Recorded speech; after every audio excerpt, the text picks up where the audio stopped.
A lawsuit alleges StubHub deceives customers into paying extra for tickets. The Tesla involved in a fatal Washington crash was using self-driving mode. And Belgian researchers found a huge privacy hole in 6 dating apps. It's Thursday, August 1st, and this is Engadget News.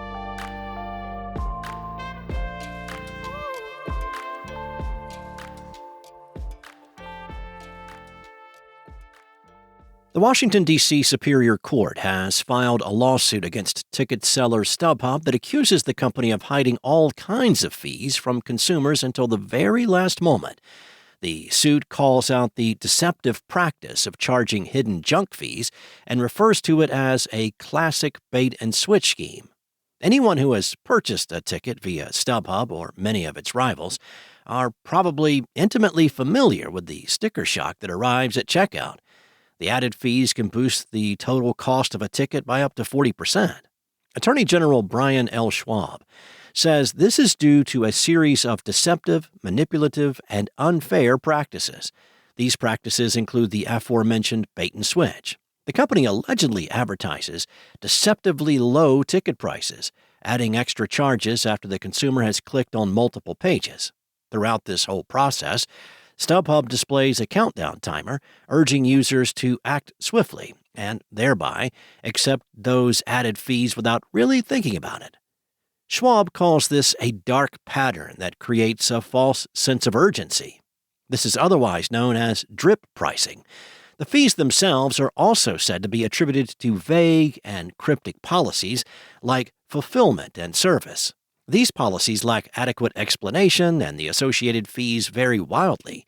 The lawsuit points out that StubHub does not disclose how these fees are calculated or what they're even for. The complaint goes on to allege that StubHub has sold 4.9 million tickets and accrued over $118 million in hidden fees in Washington, D.C. alone by relying on these methods.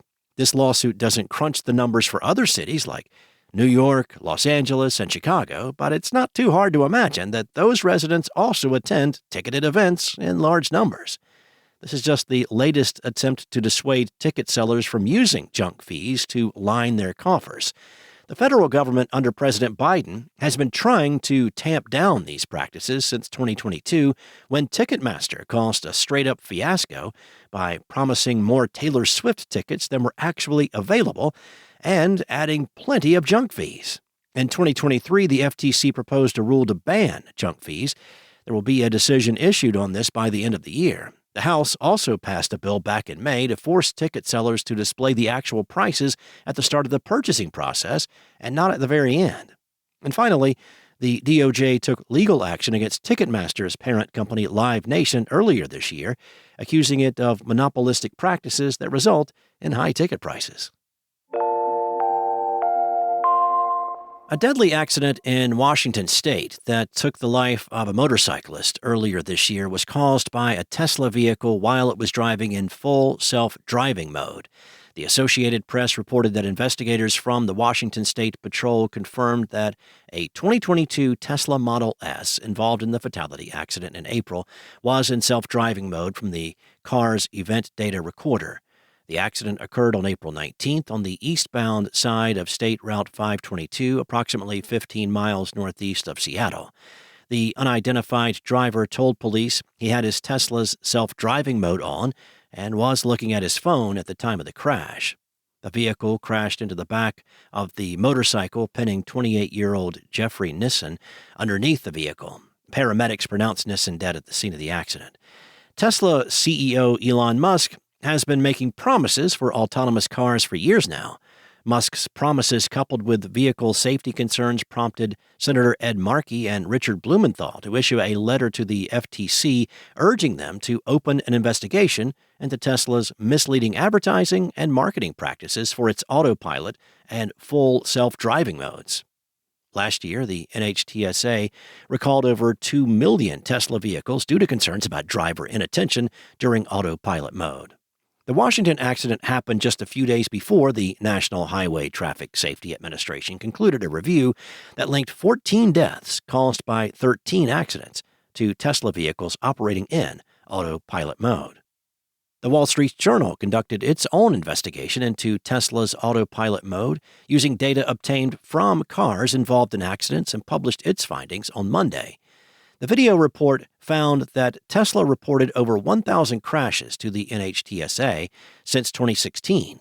The data the WSJ obtained from 222 of those crashes determined that 44 were in autopilot mode. TechCrunch reported that a group of researchers from a Belgian university identified 6 popular dating apps that malicious users can use to pinpoint the near exact location of other users. Dating apps including Hinge, Happen, Bumble, Grindr, Badoo, and Hilly all exhibited some form of trilateration that could expose users' approximate locations, which prompted some of the apps to take action and tighten their security. The term trilateration refers to a 3-point measurement used in GPS to determine the relative distance to a target.